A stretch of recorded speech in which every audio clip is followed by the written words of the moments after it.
बिस्मिल्लाहिर्रहमानिर्रहीम। अस्सलाम वालेकुम। कैसे हैं आप सब लोग? अच्छा जी, तो आज की क्लास का हमारा टॉपिक है कलर करेक्टिंग। ठीक है, आप लोग को बता दूं कि मार्केट में जो इस तरह के प्रोडक्ट्स आप लोगों को नजर इस तरह के ट्यूब फॉर्म में, स्टिक फॉर्म में या फिर ये जो केक फॉर्म में अलग अलग फॉर्म्स में आते हैं और इस जिसमें green, purple, orange, peach, yellowish colour ये बहुत सारी मौजूद है। ठीक, सारी चीजें हटाती हूँ और आप लोगों को कलर करेक्टिंग की डेफिनेशन पढ़ाती हूँ। सबसे पहला हमारा जो हेडिंग है वो है what is colour correcting in makeup. Colour correcting actually हमारे हेयर में भी होती है, इसीलिए मैंने यहाँ पर जो हेडिंग रखी है ना वो रखी है what is colour correcting in makeup. मतलब मेकअप में कलर करेक्टिंग क्या होती है। ठीक है, और इसका काम क्या होता है हम साथ साथ ये भी कवर कर लेंगे अभी आज। Colour correcting is a makeup technique that use complementary colour to hide discolouration like dark circles, pimples, acne marks, pigmentation. ठीक है, अच्छा अब इसका मतलब ये है कि कलर करेक्टिंग मेकअप की एक टेक्निक है सिर्फ। ठीक है, जो हम कॉम्प्लीमेंट्री कलर्स के साथ जो मैंने आप लोग को दिखाया ना इस तरह के कलर, कॉम्प्लीमेंट्री कलर, इसमें पर्पल भी ऐड कर लो, इसमें पीच भी ऐड कर लो, इसमें येलोइश कलर भी ऐड कर लो, इससे थोड़ा डार्क टोन, इससे थोड़ा लाइट टोन, इस तरह के जो भी शेड्स होते हैं ये कलर करेक्टिंग के काम आते हैं। अच्छा, किन चीजों की कलर करेक्टिंग?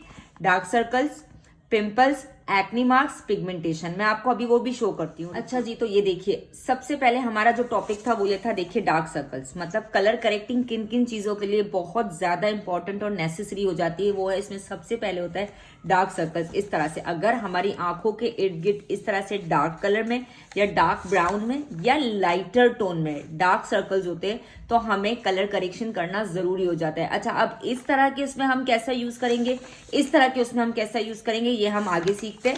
सबसे पहले हम देख ले, और उसके बाद हमने बात की थी पिंपल्स की। ये देखिए इस तरह के पिंपल्स होते हैं हमारे फेस पे, तो हम लोग किस तरह से इसको डिस्कलरेशन करेंगे। इसके बाद बात आती है एक्नी मार्क्स। जब हमारे ये जो पिंपल्स होते हैं ना ये खत्म हो जाते हैं तो ये धब्बे छोड़ जाते हैं, तो इसी तरह से ब्राउन ब्राउन स्पॉट होते हैं। अच्छा, अब इन स्पॉट को हमें किस तरह से हाइड करना है ये भी हम सीखेंगे। ओके, अच्छा इसके बाद बारी आती है, ये देखिए ये वाले इस तरह से भी जब एक्नी मार्क्स छूटते ना तो कुछ स्किन पे इस तरह का इफेक्ट देते हैं और कुछ स्किन पे इस तरह का भी इफेक्ट दे जाते हैं। मैंने ये पिक्चर्स इसलिए लिए ताकि आप लोग को क्लियरली समझ आ जाए कि हमें किन किन चीजों के लिए डिस्कलरेशन करनी है। ठीक है, मतलब इन रंगों को काटना है। ठीक है, अच्छा अब बारी आती है पिगमेंटेशन की। तो पिगमेंटेशन आपने देखा होगा, बहुत सारे क्लाइंट्स हमारे पास ऐसे आते हैं जिनके अपर लिप्स के ऊपर, चिन वाले पार्ट के ऊपर, जिनकी चीक्स पे इस तरह से झाया, यह पिगमेंटेड एरिया होता है इनका। अब वो एज के साथ बढ़ रहा होता है या फिर हमारे जो लेडीज के पीरियड्स के इश्यूज होते हैं उस वजह से होता है, बट हमें मेकअप में इन सब चीजों को छुपाना बहुत जरूरी होता है। तो हम अब इन तरह की जो प्रॉब्लम्स है उसको किस तरह से छुपाएंगे उसको हम डिस्कस करेंगे। ठीक है, अगर हमारे पास कोई क्लाइंट ऐसा आ जाता है जिसके बहुत ज्यादा डार्क सर्कल्स है, वैसे तो मैंने यहाँ पर सब कुछ लिखा हुआ है कि अगर डीप डार्क सर्कल्स है तो हम लोग किस तरह से उसको हाइड करेंगे। ठीक है, अगर हमारी क्लाइंट के फेस के ऊपर इस तरह से बहुत ज्यादा डीप डार्क सर्कल्स है तो उसके लिए हम इस तरह का देखिए ऑरेंज कलर लेंगे। ठीक है, ये वाला ऑरेंज कलर दिख रहा है आपको, इस तरह का ऑरेंज, या फिर जो ये वाला कलर होता है ना ये एक्चुअली बहुत डार्क होता है। मैं आपको दिखाती हूँ, ये देखिए ये बहुत ज्यादा डार्क होता है, बट बहुत सारी आंखें जो है ना वो इसी ऑरेंज कलर से कवर होती है। ये देख लीजिए शेड, इस तरह के शेड से। ठीक है, तो कुछ थोड़ी सी लाइट है तो आप ये ले लो, बहुत डार्क सर्कल्स है, बहुत ज्यादा गहरे डार्क सर्कल्स है तो आप इस तरह का ऑरेंज शेड भी ले सकते हो। ठीक है, अब बात करते हैं अगर इस तरह हमारे पास आता है तो फिर हम क्या करेंगे कि ऐसा ऑरेंज लेंगे, देखिए बिल्कुल पीची ऑरेंज। अब अगर मुझे ये भी डार्क लग रहा है तो मैं क्या करूंगी कि इसके अंदर एक लाइटर येलो टोन का हल्का सा शेड मिलाऊंगी और इसको इसके फेस की से मैच करूंगी ताकि ये लाइटर पीची हो जाए। ये देखिए इस तरह से, देख रहे हो, ये हमें खुद बनाना होता है। ऐसा नहीं है कि हम हर चीज एज इट इज जो मार्केट में मिल रही है वो उठा के लगा देंगे। हमारे फेस पे इस तरह से एक्नी हो या इस तरह से एक्नी के स्कार्स हो जो रेड टोन में हो, ठीक है, जिनका कलर रेड में हो, ब्राउन वाली बात नहीं कर रही हूँ, रेड की बात कर रही हूँ। अगर रेड, पीची या ऑरेंजिश कलर के एक्नी हमारे फेस पे मौजूद है तो उसको डिसकलर करने के लिए हमेशा हम ग्रीन कलर लेंगे। ठीक है, ये देखिए इस तरह के कलर से अगर आप इसको कट करोगे तो ये रेड कलर, बल्कि मैं इसी के ऊपर आपको लगा के दिखाती हूँ। ये देखिए इसके ऊपर मैंने लगाया, tap tap tap tap tap, ये क्या हो जाएगा, ये हमारे जो रेड कलर है ना उसको छुपा देता है। ये देखो देख रहे हो, और हमेशा इसी फॉर्म में लगाना है। हम इसको यूं यूं करके नहीं लगाएंगे, हम इसको टैप करके लगाएंगे। अब देखो आपको अंदर से रेड कलर नजर आ रहा है, नहीं आ रहा है ना, फिर हम अपना फाउंडेशन इस पे लगाएंगे तो हमारी बेस A1 बनेगी। लेकिन याद रहे कि इसकी लेयर हमें बहुत पतली रखनी है, मतलब केकी लुक नहीं देना है, ऐसा कि ये बिल्कुल ब्लेंड हो जाए। हमें फिंगर से बिल्कुल इसको ब्लेंड कर देना है, ठीक है। अच्छा, अब बारी आती है, अगर हमारे पास कोई क्लाइंट आता है और इसके फेस पे इस तरह से एक्ने के निशान है, तो इसको हम किससे हाइड करेंगे? तो इसके लिए हम लेंगे इस तरह के कलर्स। देखो ये वाले, ये क्रायलॉन की चाइनीज पेंट स्टिक है, ये देखिए, ठीक है। ये क्रायलॉन की ओरिएंटल है, ये देखिए इस टाइप के कलर। अब ये बिल्कुल हमारे एशियन टोन के साथ मैच, पीला सा शेड नजर आ रहा होगा, ठीक है।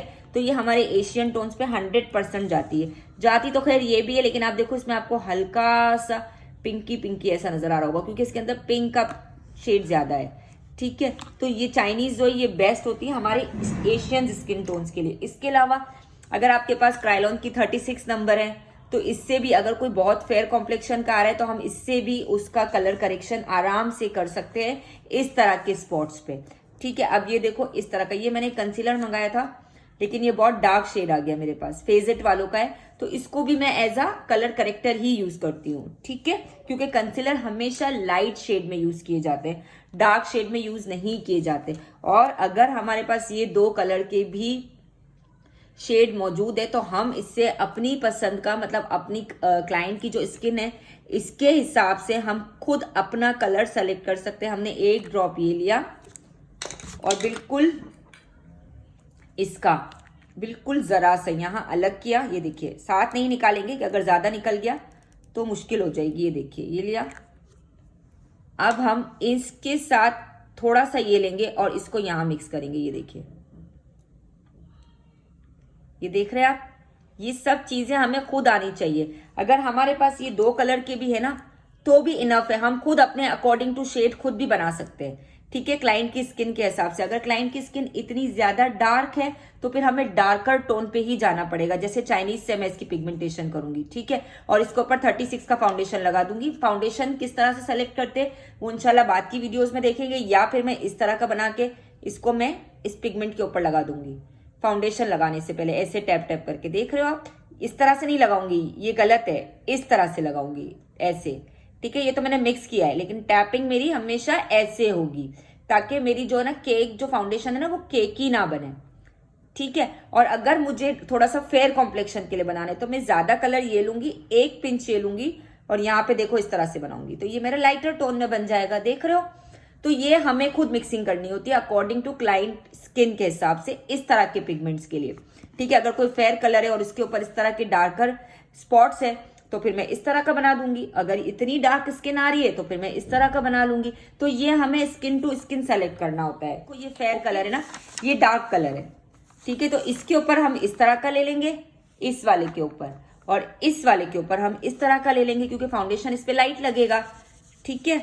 तो ये सारी चीजें हमें बहुत अच्छी तरह से ध्यान में रखनी है। जैसे मैंने यहाँ पे देखो डेफिनेशन भी लिखी हुई है, कलर करेक्टर उठाएंगे ना मैच करने के लिए पिगमेंटेशन को या एक्ने मार्क्स को, टू टोन डार्कर होगा, ठीक है, डार्क टोन में उठाना है हमें कलर करेक्टर, ठीक है। लोगों को आज कलर करेक्शन समझ आया होगा कि कलर करेक्शन क्या होता है और हमें किन स्किन पे किस तरह से करना चाहिए। मैंने बहुत डिटेल में, बहुत डीपली नहीं समझाया, मैं चाहती हूँ बहुत आसान लफ्जों में आप लोगों को हर चीज समझ आ जाए, ठीक है। चलिए, आज का पहला सवाल है, मुझे कलर करेक्टिंग की डेफिनेशन बता दो, और सेकेंडली ये बता दो कि हम लोग जो है ना अगर रेड कलर के हमारे फेस पे एक्नी है तो हम कौन से कलर का कलर करेक्शन यूज करेंगे, ठीक है। इन दो सवालों के जवाब आप लोग को मुझे मेरे व्हाट्सएप पे आके देखने। अल्लाह हाफिज, टाटा, बाय बाय।